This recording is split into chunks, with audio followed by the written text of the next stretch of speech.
plan on talking about with the president? Well, yeah, I'm asking to be named the Pope of Greenland. My state picked Donald Trump as president. I want him to stop talking about Greenland. Greenland is not for sale. I have to say, I don't like the optics of him going down to Mar-a-Lago, because I think that's become kind of like, Donald Trump's little palace, and it's like trekking down to Mecca to see the prophet. The problem is Donald Trump is not normal. I don't like the optics of going down to Mar-a-Lago and kissing the ring. What unfolds when a prominent U.S. senator takes a bold legal stand against one of daytime television's most well-known figures? This unexpected clash has sent ripples through the political and media landscapes alike. Senator John Fetterman, the outspoken representative from Pennsylvania, has officially filed a lawsuit against The View host Sunny Hostin and the show's producers. The claims? Defamation, misrepresentation, and damage to his reputation. But this case goes far beyond a single comment or episode. It opens up critical debates about media responsibility, freedom of speech, and the influence of narratives in shaping public opinion. What drove Fetterman to take such a significant step? What did Sunny Hostin say that sparked this legal battle? And how could this case reshape the way we interpret media in the future? Stay tuned, because this is one story you'll want to follow closely. But before we dig into the details, don't forget to hit that like button and subscribe for more in-depth analyses of political and media controversies. Subscribed already? Fantastic. Let's dive in. This heated drama traces back to a recent episode of The View, a show renowned for its candid and often fiery discussions on politics, culture, and current events. Sunny Hostin, one of the program's most outspoken voices, made a series of remarks about Senator Fetterman that quickly ignited a firestorm. While the exact details of her comments remain undisclosed due to ongoing legal proceedings, insiders suggest that Hostin questioned Fetterman's motives behind a high-profile visit to Mar-a-Lago, Donald Trump's Florida estate. Her comments allegedly hinted that Fetterman was aligning with the opposition or betraying democratic principles for personal benefit. Let's step back and add some context. Mar-a-Lago isn't just another meeting venue, it's a political hotspot, a symbol of Donald Trump's presidency and, for many, the growing polarization in American politics. When Fetterman, a Democrat, decided to visit, it was bound to spark controversy. I am not the senator for just Democrats in Pennsylvania. I'm everyone's senator in Pennsylvania. And so it's just having a conversation with the president. But was Sunny Hostin's interpretation justified, or did it veer into misrepresentation? For Senator John Fetterman, this legal battle is about more than just words spoken on a daytime talk show. Even a minor perceived offense can snowball into a major controversy in today's deeply polarized political environment. Fetterman's legal team contends that Hostin's remarks didn't simply mischaracterize his motives. They damaged his credibility as a politician striving for bipartisan collaboration. To understand the gravity of this, consider the context of Fetterman's visit to Mar-a-Lago. His goal? To promote dialogue and build bridges, a practice once a cornerstone of American politics. History offers us examples of such cross-party efforts, with figures like Ronald Reagan and Tip O'Neill demonstrating that reaching across the aisle wasn't just commendable, but essential for effective governance. Yet in today's politically divided climate, gestures of unity are often met with skepticism and outright criticism. A Netflix documentary series about New York Jets quarterback Aaron Rodgers. He said he's heartbroken about friends and family cutting him off for his controversial political views and conspiracy theories. And a lot of Americans can relate to this, especially after this last election. So, do you think it happens everywhere? What I recall about him is when he was asked about the COVID-19 pandemic, during the height of the pandemic, when people had lost loved ones, when people's family members were missing from their Thanksgiving table, like my table, he said, "I'm immunized." And as it turns out, he was not.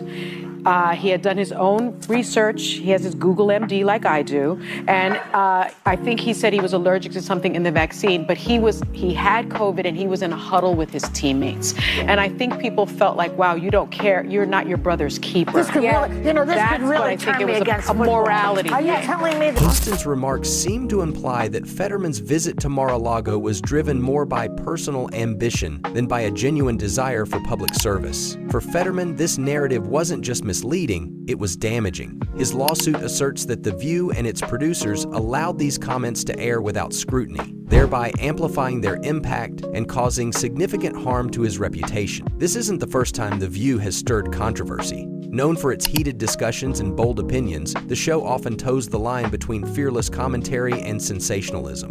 However, Fetterman's legal action takes the stakes to a higher level, challenging both media personalities and public figures. At the heart of this case is a broader question: what is the role of media platforms in shaping public discourse? Should talk shows like The View be held to the same standards as traditional news outlets? Or does their entertainment-driven format give them more room to operate? Fetterman's legal team argues that Hostin's comments were more than just reckless. They were irresponsible. By letting such remarks air, they claim The View contributed to a wider culture of misinformation that erodes trust in public institutions. Trump's win, there's been a lot of soul-searching on the Democratic side, people needing answers on what went wrong. Do you think that is helpful, and do you think there should also be some soul-searching on the Republican side who need to analyze why they would nominate a convicted felon who ran on lies, threats of retribution, and concepts of a plan? I haven't spent any of my time after the election freaking out or just, thinking about, here's where we are. And I would like to remind everybody that that's the way democracy works. On the flip side, Hostin's defenders argue that her comments are well within the boundaries of free speech. After all, isn't the essence of The View to encourage lively, unfiltered discussions? They'll say that about the J6 people too, though, right? That's what they're going to say on the other side. That is weaponized also. I'm not referring to that. I'm talking about the New York trial, and now the Democrats on our side there were some that were gleeful, calling it like, now he's a convicted felon and those things, and now for our party we were talking about criminal justice, and we're now talking about second chances, and now all of a sudden now you're like, well, he's a convicted felon and all these things. And now clearly, again, both of those trials, the Hunter Biden one and the trial in New York for Trump, that was politically motivated, and those kinds of charges would have never been brought unless one side could realize that they could weaponize that. This clash between media accountability and freedom of expression underscores a larger societal tension. How do we strike the right balance between the freedom to speak and the need to protect individuals from harm? The Fetterman-Hostin controversy has ignited a nationwide debate that extends well beyond just this lawsuit. At its core, it raises fundamental questions about the role of media in today's political climate. Shows like The View hold immense power, shaping public opinion and sparking discussions that ripple far beyond their live audiences. But with great influence comes even greater responsibility. Or at least, that's the point Fetterman's lawsuit seems to be making. This case forces us to confront some difficult questions. Should media platforms be held accountable for the narratives they push?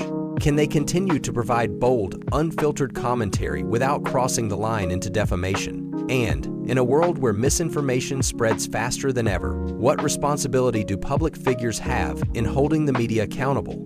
Fetterman's visit to Mar-a-Lago was meant to foster unity, but Hostin's remarks quickly transformed it into a lightning rod for controversy. What do you plan on talking about with the president? Well, yeah, I'm asking to be named the Pope of Greenland. Do you have a specific No, I'm just having a comment. This is going to be the president, and I am not just the senator for Democrats in Pennsylvania. I'm the senator for everyone in Pennsylvania, and my state picked Donald Trump as president, and if I have the opportunity to have that conversation, and I bet we're going to find things to work together for a better Pennsylvania and a better nation, and that's why I'm engaging in this. So I have to say, I don't like the optics of him going down to Mar-a-Lago, because I think that's become kind of like, Donald Trump's little palace, and it's like trekking down to Mecca to see the prophet. So I don't like that. I don't, and it feels like he's yucking it up. But this used to be normal. Presidents having relationships with people from the other party to get things done used to be normal. Ronald Reagan famously had a very good relationship with Tip O'Neill, who was the Speaker of the House, a Democrat, when he was president. We saw Joe Biden work very closely with Mitt Romney, with Rob Portman, with many Republicans to get bipartisan legislation passed. The problem is Donald Trump is not normal. And so what used to be normal becomes something that we talk about. I'm such a fan of his. I think he's such a straight shooter, and I don't think he's beholden to either party. He is a Democrat, but he's willing to critique his own. And I think the tribalism of you cannot critique the person wearing the same jersey as you is unhelpful in our politics.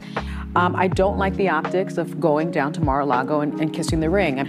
But the one thing that I just want to say is I want him to stop talking about Greenland. Greenland is not for sale. Like, why is Donald Trump talking about Greenland? You know why he's talking about Greenland? Because it has oil and natural resources some of those resources are unique to China and Russia. And that's what he wants. He's talking about Greenland so we don't talk about how bad some of his appointments are. He's talking about it because he wants money. He wants money. He wants the oil. Care about the Arctic and having the U.S. He doesn't give. That is the reason he's given. I don't think he cares about that. This I think guy he cares is the about distractor in chief. If anything he knows how to do well is to distract the American people. We need to keep our eye on we it. are not sending troops in. Yeah. We need to keep our eye on it. Anybody else's sovereign nation. For Fetterman, this lawsuit is about setting an important precedent, one that underscores the need for truth and accountability in the media. For Hostin and The View, it's a test of their ability to engage in complex political discussions without crossing the line. As this legal battle unfolds, the stakes couldn't be higher. For Fetterman, this case is about more than just defending his reputation. It's about challenging a media landscape he believes places sensationalism above substance. For Hostin and The View, it's a stark reminder of the power and responsibility that come with a national platform. This case has the potential to reshape the relationship between media and politics, forcing both sides to rethink how they engage in public discourse. Will Fetterman's lawsuit lead to greater accountability, or will it be viewed as an attack on free speech? What do you think about this situation? Is Fetterman justified in taking a stand, or has this lawsuit gone too far?